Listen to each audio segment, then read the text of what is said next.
Nobody at the rooftop fundraiser on West 57th Street expected a 14-year-old kid in dirty sneakers to walk through the door. And nobody, not the doctors, not the bodyguards, not the 300 guests in designer gowns, expected that same kid to be the only person in the room who could stop a billionaire from dying on the marble floor. Hello viewers, welcome to our story. Before we start, please like this video and subscribe. Also tell us in the comments where you are watching from. Is it New York, Australia, Canada, or South Africa? We really want to know. But that's exactly what happened on the hottest Saturday night in June. Felix Callum had not planned to die that evening. He had planned to raise $11 million for a children's hospital, drink 2 glasses of champagne, no more, his doctor said, shake some hands, smile for some cameras, and be home by midnight. He had done this kind of thing 100 times. He was 49 years old, the founder and CEO of Callum Industries, and his face had been on the cover of Forbes 3 times. He owned buildings in 4 countries. He had a penthouse 12 blocks from where this party was happening. Life, by every measure the world cared about, was good. At 8:47 p.m., Felix loosened his tie, laughed at a joke someone told him about interest rates, and took a bite of shrimp from a passing tray. At 8:48 p.m., his throat closed. It didn't close slowly. It didn't give him a warning. 1 second he was laughing, and the next second he couldn't breathe. His face went from pink to red. His champagne glass hit the floor and shattered. His hand flew to his throat. His eyes went wide, and they were the eyes of a man who suddenly understood that money could not save him. Felix? Felix! Denise Grant, the event coordinator, was the first to notice. She grabbed his arm. Felix's knees buckled. His body tilted sideways, and then 2 men in suits caught him before he hit the ground. The room shifted in a heartbeat. The music stopped. The laughter stopped. People crowded around, then backed away, then crowded around again. Someone screamed. Someone else yelled for a doctor. The rooftop, which had been full of light and noise and beautiful people, became a place of panic. Dr. Raymond Ellis, a cardiologist who happened to be a guest, pushed through the crowd and dropped to his knees beside Felix. The billionaire was on his back now, his lips turning blue. His body was shaking. His skin was covered in red blotches that spread across his neck and chest like a map of something terrible. Anaphylaxis, Dr. Ellis said. He looked up. Does anyone have an EpiPen? Anyone? Silence. 300 people in a room, and nobody had an EpiPen. Doctor. And Ellis shouted at the security team. Call 911, now. Tell them severe anaphylactic shock, adult male, 49. No EpiPen on site. A guard was already on the phone, but Dr. Ellis could see what was happening. Felix's airway was swelling shut. His breathing had turned into a thin, whistling sound, like air being forced through a straw. His blood pressure was crashing. His pulse was racing, then slowing, then racing again. How far out is the ambulance? Dr. Ellis yelled. 12 minutes, the guard said. There's a pile-up on 9th Avenue. Dr. Ellis looked down at Felix Callum's face. The billionaire's eyes were rolling back. His lips were the color of a bruise. 12 minutes might as well have been 12 hours. Felix Callum was dying, and there was nothing a room full of rich, powerful people could do about it. Now, to understand what happened next, you have to understand how Sam Wright ended up on that rooftop in the first place. Sam Wright was 14 years old. He was tall for his age, skinny in the way that boys are when they're growing faster than they can eat, and he had big, serious eyes that made people think he was older than he was. He lived with his grandmother, Claudette Desrosiers, in a 2-bedroom apartment in the Bronx. The apartment was on the 5th floor of a building where the elevator worked about half the time, and the hallway always smelled like someone else's dinner. Claudette was 71 years old. She had come to New York from Haiti in 1986, and she had raised 3 children, and then, when her daughter died, she raised Sam too. She was a small woman with strong hands and a voice that could fill a room without ever getting loud. She worked as a housekeeper in Manhattan, cleaning offices and hotel rooms, and she had done this for over 30 years. She was also something else, something that didn't fit into the world of office buildings and hotel rooms. Back in Haiti, Claudette had learned things from her own grandmother, who had learned them from hers. She knew plants. She knew roots and leaves and bark. She knew which ones healed and which ones hurt, and which ones did nothing at all. She knew remedies that had no names in English, medicines that had been passed down through generations of women who trusted the earth more than they trusted anything else. Most people in New York didn't know this about Claudette. She didn't talk about it. She kept her herbs in mason jars on the top shelf of the kitchen, labeled in Creole. She kept her knowledge to herself because she had learned long ago that people in this country didn't respect that kind of knowledge. But she taught Sam. She had been teaching him since he was 7 years old. Every Saturday morning, while other kids watched cartoons, Sam sat at the kitchen table and learned. He learned the names of plants in Creole and English and sometimes in Latin. He learned how to crush seeds, how to boil roots, how to mix things in the right amounts. He learned that the wrong dose of the right herb could kill, and the right dose of the wrong herb was just a waste of time. He didn't always understand why his grandmother taught him these things. Some mornings, he wanted to be outside playing basketball. Some mornings, he wanted to sleep late. But Claudette would tap her finger on the table and say, "Pay attention, Sam. One day, somebody's life might depend on what you know." Sam always thought she was being dramatic. On that Saturday in June, Sam was at the rooftop because of his grandmother. Claudette's cleaning company had been hired to set up the event space earlier that day. She had brought Sam along to help move chairs and carry boxes because the regular crew was short 2 people and the company paid an extra $40 for helpers. Sam had spent the afternoon hauling tablecloths, stacking plates, and setting up chairs in rows that had to be perfectly straight. The event started at 7. Sam and Claudette were supposed to leave before the guests arrived, but Sam had left his backpack in the kitchen. The backpack that had his phone, his house keys, and a small canvas pouch that Claudette had given him 2 years ago. The pouch was something Claudette insisted he carry every day. It contained 3 things: a small vial of dark liquid, a packet of dried herbs wrapped in cheesecloth, and a folded piece of paper with instructions written in his grandmother's handwriting. "This is for the worst kind of allergic reaction," she had told him. "The kind that kills people before the hospital can help them." She had made the mixture herself, using techniques and ingredients she had learned in Haiti.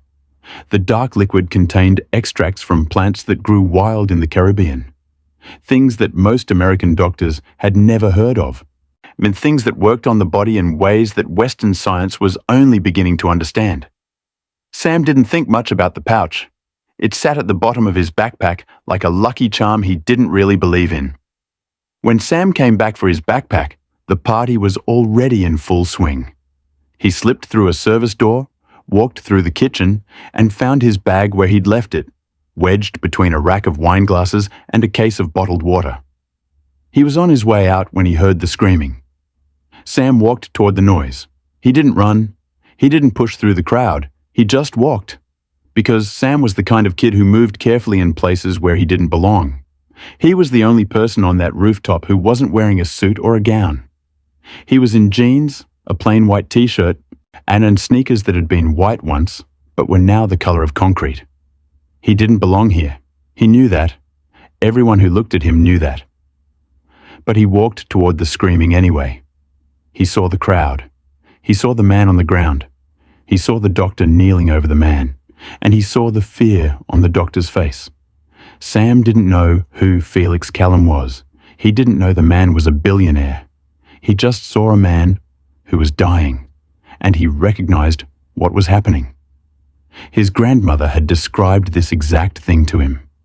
She had used a word in Creole that roughly translated to the closing, the body's own defense system turning against itself, shutting down the throat, crashing the blood pressure, flooding the skin with histamine.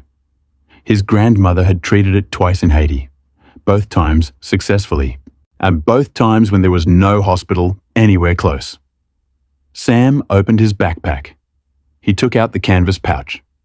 He unfolded the piece of paper and read his grandmother's instructions, even though he already knew them by heart. Then he pushed through the crowd. "Excuse me," he said. "Excuse me?" People looked at him like he was crazy. A teenager in dirty sneakers, pushing toward a dying billionaire. A security guard grabbed his arm. "Kid, you need to get back." "I can help him," Sam said. "Back up, now."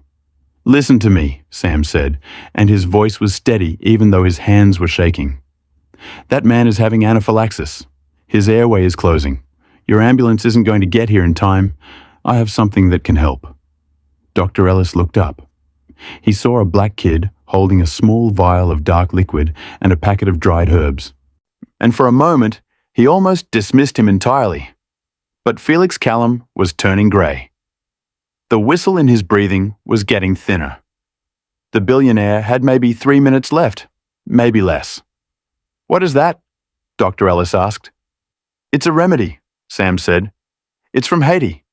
My grandmother makes it. It opens the airway and slows the allergic response. I know what it is, and I know how it works. Kid, I'm a cardiologist. I can't let you give an unknown substance to a patient." "Then he's going to die," Sam said. He said it simply, not to be dramatic, not to make a point. He said it because it was true, and everyone in the circle around Felix Callum knew it was true. Dr. Ellis looked at the security guard. He looked at the crowd. He looked at Felix Callum's blue lips and grey skin. "How long until the ambulance?" he asked. 9 minutes, the guard said. "Maybe more." Dr. Ellis closed his eyes for 1 second. Then he opened them and looked at Sam. "What's in it?" Sam told him. He listed the ingredients the way his grandmother had taught him, calmly, one at a time. He named the plants. He described what each one did. He explained the dosage. He was 14 years old, and he was standing in front of a doctor, a crowd of wealthy strangers, and a dying man, and he sounded like he knew exactly what he was talking about, because he did. Dr. Ellis made a decision. It was the kind of decision that could end his career, the kind that would be second-guessed by every medical board and every lawyer in the state of New York. But Felix Callum was going to die in the next 2 minutes, and the doctor had no other option. "Do it," he said, and Sam knelt beside Felix Callum. His hands were still shaking, but his movements were precise. He opened the vial and tilted it, letting 3 drops fall onto Felix's tongue. Not 4, not 2, 3. Exactly as his grandmother had written. Then he took the packet of dried herbs, tore a small corner, and placed a pinch of the powder under Felix's tongue, pressing it gently against the floor of his mouth where it would absorb fastest. Then he waited. The entire rooftop was silent.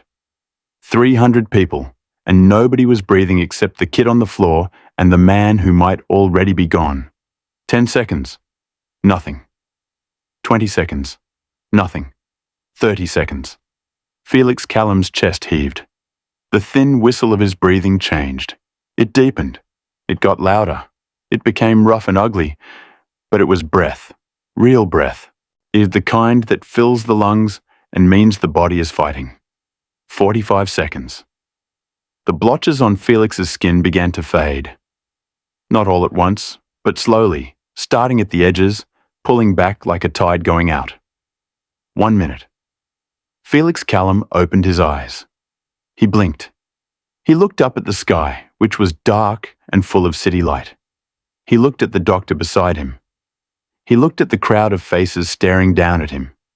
And then he looked at the boy, the skinny kid in dirty sneakers, kneeling on the marble floor, still holding an open vial of dark liquid.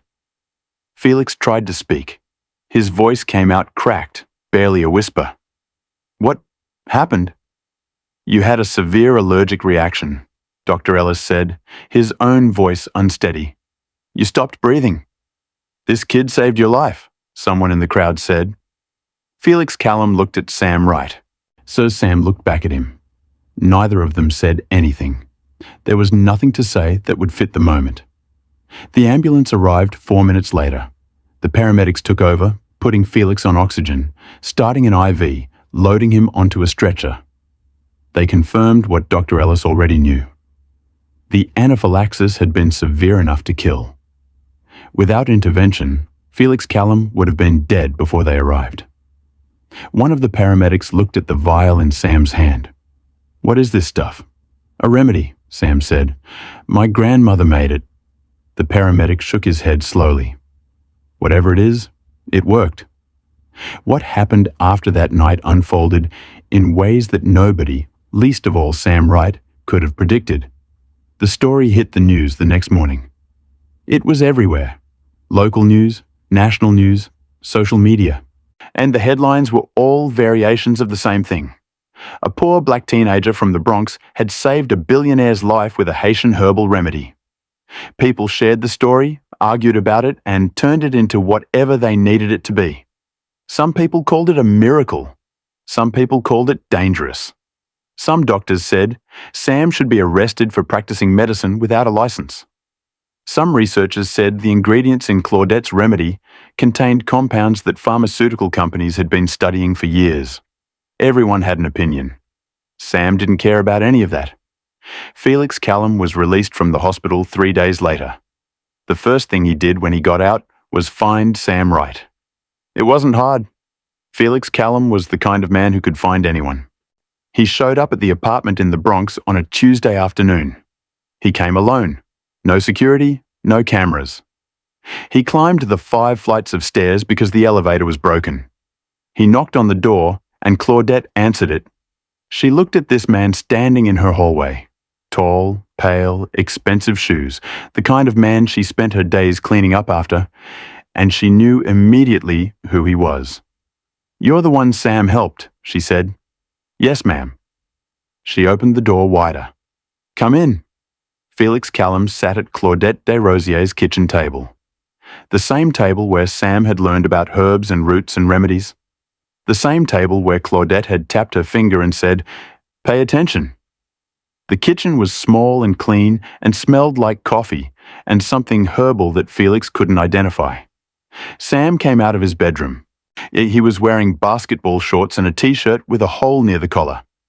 He looked at Felix Callum the same way he had looked at him on the rooftop, straight on with those big, serious eyes. "How are you feeling?" Sam asked. Felix almost laughed. This kid asking him how he was feeling. "I'm alive," he said. "Because of you." Sam sat down across from him. "Because of my grandmother," he said. "She taught me everything." Felix looked at Claudette, who was pouring coffee. "What you know? Where does it come from?" Claudette set a cup in front of him. "It comes from a long line of women who paid attention to the earth," she said. "My grandmother taught me. Her grandmother taught her. It goes back further than anyone can remember."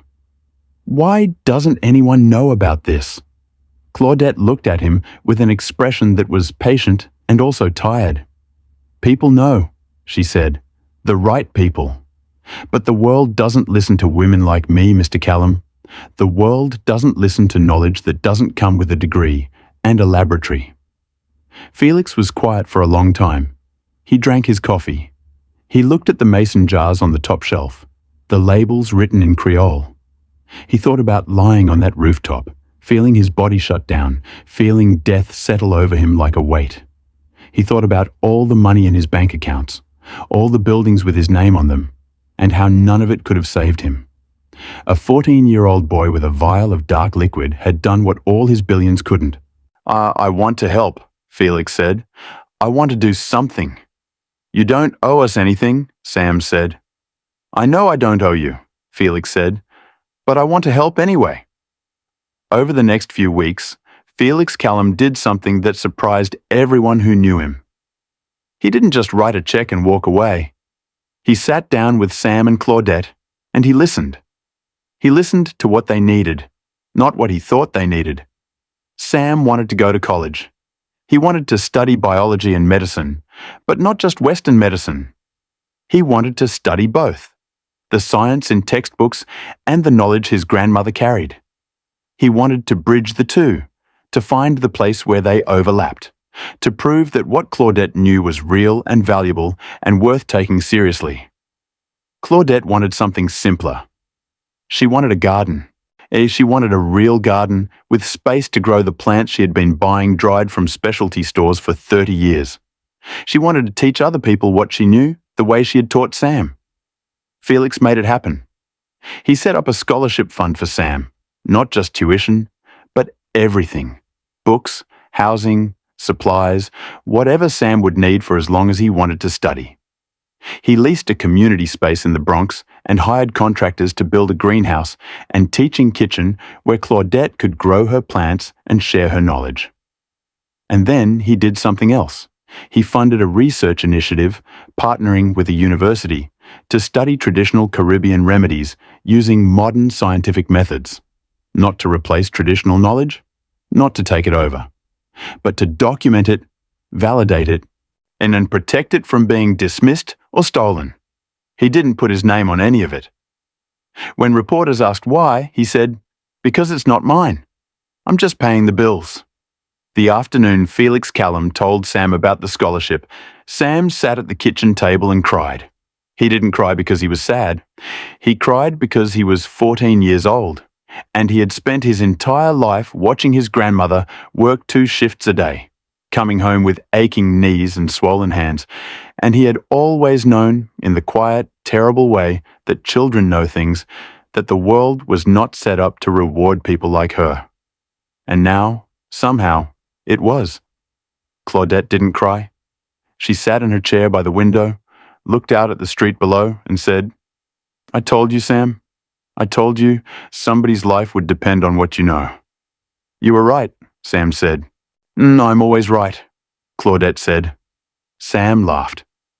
It was the laugh of a kid who had just discovered that the world, for all its unfairness, could still surprise you. That sometimes the thing you carry without thinking about it, the knowledge passed down through generations, the small canvas pouch at the bottom of your backpack, turns out to be the most valuable thing in the room.